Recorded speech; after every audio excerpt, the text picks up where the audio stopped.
Hello guys, welcome to 5th generation Abi Shop.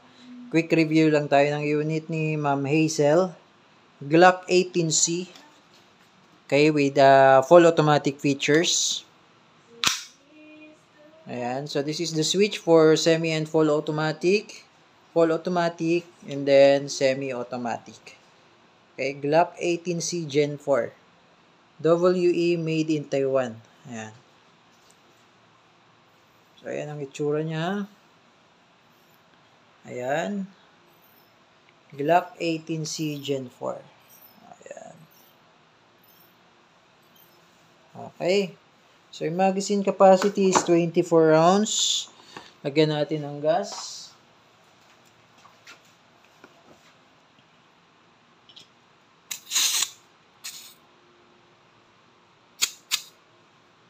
Okay. Then, lagyan natin ng BBs. So, meron siyang full auto guys, no? Ang Glock 18, may full automatic. Semi and full automatic. Glock 26, Glock 35. Yan. Glock 23. Yan yung may mga full automatic. Ayan. And then, it comes with 2 backstrap. Dalawang backstrap. Owner's manual. And then, meron na siyang free 4,000 shots na BBs. And meron na rin siyang green gas tank. Okay, na free.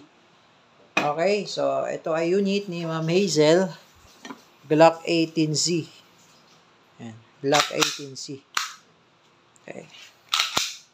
Baklasin natin. So, ayan yung internals. Okay, balik lang natin. Kailangan naka-intact. Okay. So, ayan. Glock 18C, unit of Ma'am Hazel. Okay, ngayon, magte-test fire tayo. Okay, test fire. Okay, pagsasalpak nyo pala yung mag, especially sa Glock, kailangan with force. Kasi baka mamaya pag mahina yan, pwede malaglag. Okay, lakasan nyo lang ng konti. Okay, Glock 18C. Okay, semi-automatic muna tayo. Okay, semi-automatic. Firing.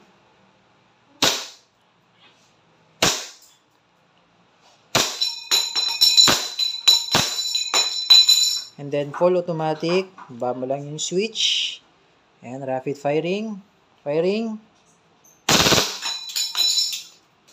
So, ayun. Glock 18C Gen 4. Semi and full automatic. So, balik lang natin yung switch. Okay. Release the magazine. And then, attack, release, hammer down. Okay. So, thank you, Ma'am Hazel. Ito na pong unit nyo. Glock 18C Gen 4 ng WE. Okay, if may question po, message lamang sa aming page, 5th Generation Hub Shop. Thank you and have a nice day.